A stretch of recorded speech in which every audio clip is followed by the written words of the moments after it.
this? Yeah, on this one. I would say, yeah, I mean, other than the fact that I'm in it, I'm sort of in it, but I would say that basically this was her baby, and it's her views, it's her feel, and she's done a great job. I think you're going to really like it. You're going to love this movie. This is a really good movie. It's a beautiful movie. It's a documentary of sorts, but it explains the White House. You'll see the great beauty of the White House, the glamour of the White House, the fix-up. You know, I'm fixing the White House. I do that instinctively. I fix the White House, and it's in a much better shape than it ever was. It's in.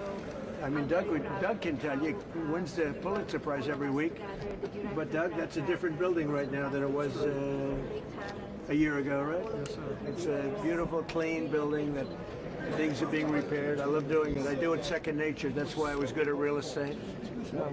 And you had mentioned earlier Who are you with? I'm with the Daily Mail. Good. Yeah, and you had mentioned earlier that Melania's been a little bit more outspoken this time around. Would you like to see more of that? Well, somebody asked me the question. I think so. Yeah, I think she's got stronger opinions now. Probably she's seen. It's experience. It comes with experience. She's got stronger opinions. Go ahead. Yeah, you're a very business mindset person. Business oriented. Oriented. Thank you. And I wanted to ask, how is the First Lady also? Good. We're going to see a little bit of that in the movie. You're going to see it tonight. Yes. She's got a good business, had a great fashion head. Yes. She was friends with everybody until I ran for office. The fashion industry loved her more than anybody, and then I ran for office, and she didn't care, but the fashion industry really loved her. And once I announced I'm running as a Republican, they didn't like, but now they're all coming to me and asking for help. And we give them help. Well, maybe the First Lady could also comment on this as well, but a lot of those fashion magazines snubbed you during the first administration as well as now. What is your message to them, and what is something that you want people to take away from this film? Here in this film, they will see a lot of emotion, fashion, grief, sadness, celebration, love. So that's the message for the viewers. Mr. President, It's been, she's been very well received in terms of this. This is something. I mean, I think you're going to love it. A lot of you aren't allowed to say what you think because, your editors don't want you to do it, or the owners. But a lot of people do. I think you're going to really love it. Yeah. Movie theaters are such a beautiful place for community and connectivity. Why do you think it's important that a film like this does release in theaters all over the country? Well, it's nice that she did that because personally, I think it's a very tough business. Theaters selling movie tickets after COVID, and you look at it and you say, so I think this will be unbelievable streaming and everything. Theaters are in a different world now. I study financial pages very closely. I look at theaters and the theater business and everything. And it's pretty much of a different world. But she wanted to get it out so people could see it. But I see this as in terms of streaming and everything. I think you're going to love it. The glamour, the beauty, the whole thing. It's going to be something that. I don't want to say especially women, but I think maybe especially women. They're going to love this movie. Thank you so much. Okay, thank you very much. Can you talk a little bit about your inspiration for focusing on the 20 days before inauguration? Well, it was my life, so people will see it, transitioning from the private citizen to being a First Lady again. The schedule was very intense. They followed me from morning till evening, and you will see what I have to do and what I did from planning the inauguration to running my business, philanthropy, taking care of the family, moving to the White House, meeting with security detail, establishing the East Wing and hiring the people that they need to work for me, but also they work for the American people. Thank you. Thank you very much. What's the main message of the movie? We like food. We like it. Who are you with? Daily Caller. That's a good place. Yes. It should be good most of the time. Thank you. Thank you. Mr. President. Thank you so much for taking the time. Are you trying to choke off Cuba? Say it. Are you trying to choke off Cuba? I don't know. The word choke off is awfully tough. Cuba is a failing nation, and you have to feel badly for Cuba. They've treated people very badly. We have a lot of Cuban Americans who really were treated very badly, and they'd probably like to go back. And no, I'm not trying to, but it looks like it's something that's just not going to be able to survive. I think Cuba will not be able to survive. What's your about the UK getting involved with Thank you for your China? note very much. Thank you.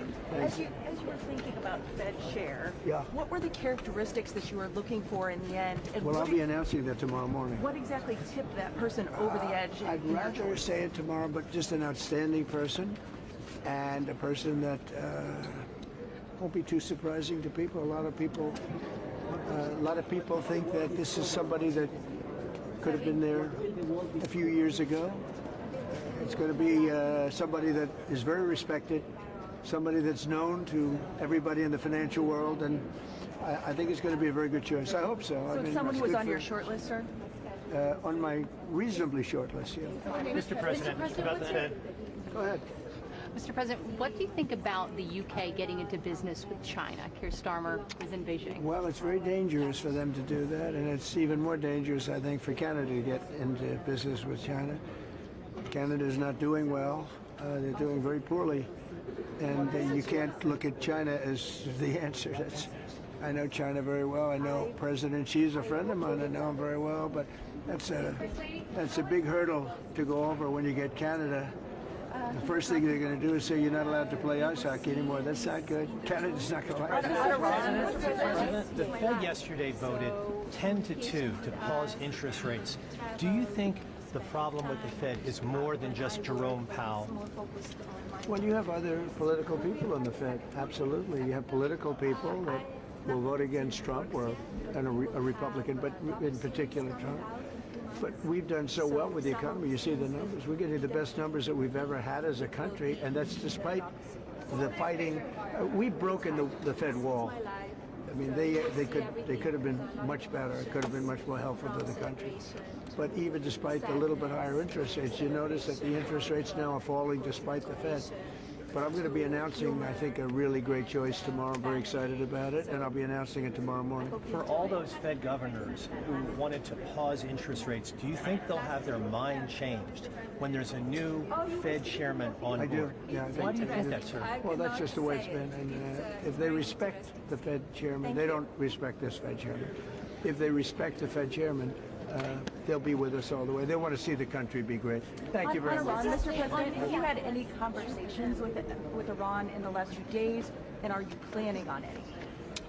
I have had, and I am planning on it, yeah. We have a lot of very big, very powerful ships sailing to Iran right now, and it would be great if we didn't have to use them. Can you say what the message was that you shared with Iranians? Well, I told them two things. Number one, no nuclear, and number two, stop killing protesters. They're killing them by the thousands. You know, I stopped 837 hangings 2 weeks ago, but they're going to have to do something. Nobody's seen anything like Mr. this. President, Mr. Homan, Are there I'm highlights sure you of this caught his movie that you remarks could share with earlier us? What should today people that he be made in watching for? Minneapolis. Are you pleased with the job that he's doing? Do you feel that? Great job. Do you feel that this change that you made, this personnel change, is an important one in terms of calming things down? Well, I think he's terrific, but we have to get rid of the criminals. We have to take criminals out of our country. So from that standpoint, nothing's going to change. And we have to find out all of the fraud that's taken place in Minnesota. We have to get to it. They've stolen at least $19 billion, and we're going to find out who did it and where the money is. Thank you very much. Mayor Fike to Minneapolis.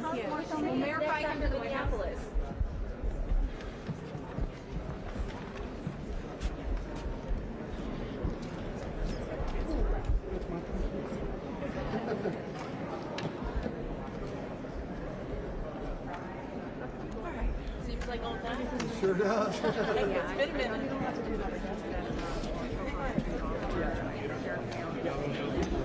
Yeah, there's a little bit of breakup, a little bit, but not a lot. What I'm worried about you were is great. What I'm worried about is the line. I'm actually going to let you listen. I'm sorry. It's okay. I'm glad that we got it. I know you did. I was like, yes.